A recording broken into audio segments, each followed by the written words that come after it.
दोस्तों नमस्कार। दोस्तों इन दिनों शादियों का सीजन चल रहा है और आपके आसपास या आपके किसी रिश्तेदारों में शादी है तो इस खबर को आप ध्यान से सुनिएगा और इस खबर को आगे भी शेयर करिएगा ताकि हर व्यक्ति तक पहुंचे। दरअसल इन दिनों एक चोरों का इस प्रकार का गिरोह सक्रिय है जो इस बात का पता लगाते हैं कि विशेषकर ग्रामीण क्षेत्रों में शादी समारोह कहां पर है। वो पहले वो लोग जाते हैं जहां शादी समारोह होता है, उसकी रेकी करते हैं और उसके बाद जिस घर में शादी होती है उसके आसपास के घरों को वो अपना निशाना बनाते हैं। हालांकि ऐसी घटनाएं पहले भी कई बार हो चुकी हैं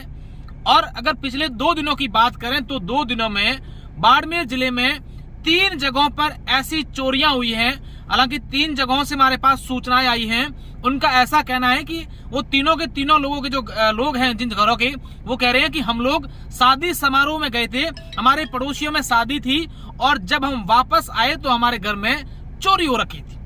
कल रात की बात है, देरासर के पास, बाड़मेर जिले के रामसर थाना क्षेत्र के देरासर के पास एक घर के परिवार के सदस्य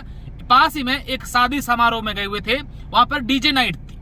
और चोर इस बात का फायदा उठाते हैं क्योंकि डीजे नाइट में जोर से संगीत बजता है, म्यूजिक बजता है, तो लोगों को ये लगता है वो आवाज जो चोर जाते हैं वो किसी के पास नहीं जाती है और उस घर के लोग शादी समारोह में जाते हैं और वहां पर वो चोरी की वारदात को अंजाम दे देते हैं। मेरे कहने का मतलब ये है, तमाम दर्शकों से हमारी एक अपील है कि चोरी की वारदात है या फिर इस चोरों का जो गिरोह है वो सक्रिय है। हालांकि पुलिस इस मामले को लेकर लोगों की शिकायतों के बाद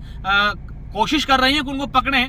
लेकिन हमें सावधानी रखनी जरूरी है ताकि किसी प्रकार की जिस प्रकार की वारदातें अपने घर में नहीं हो। अगर आसपास कहीं पर भी शादी समारोह है तो जो कीमती सामान है जो उसको सुरक्षित जगह पर रखें और साथ ही साथ इस बात को भी ध्यान रखें कि कोई न कोई सदस्य अपने घर में रखें ताकि इस प्रकार की घटना नहीं हो। और अगर सभी को जाना है तो बारी बारी से जाएं ताकि इस प्रकार की चोरी की वारदात नहीं हो। और जो रामसर थाना क्षेत्र के देरासर गांव की घटना है, उन्होंने ऐसा बताया है कि हमारे घर में कुछ दिन पहले ही जो बैंक लोन सोसाइटी लेते हैं कोऑपरेटिव बैंक से, वो हमने सोसाइटी के रुपए लिए थे, करीब 1.5 लाख रुपए हमारे घर पर थे, कुछ गहने थे। वो रात को चोर आए और वो सारा का सारा लेकर चले गए हैं और हम सब लोग शादी समारोह में गए हुए थे। इसी प्रकार की घटना अलग अलग जगहों से हमारे पास आई है, तो इस वीडियो को सभी लोग शेयर कर दें क्योंकि इन दिनों शादियों का सीजन चल रहा है और ऐसे में चोरी की वारदातें, वो इस प्रकार का जो गिरोह है वो चोरी की वारदातों को अंजाम दे रहा है।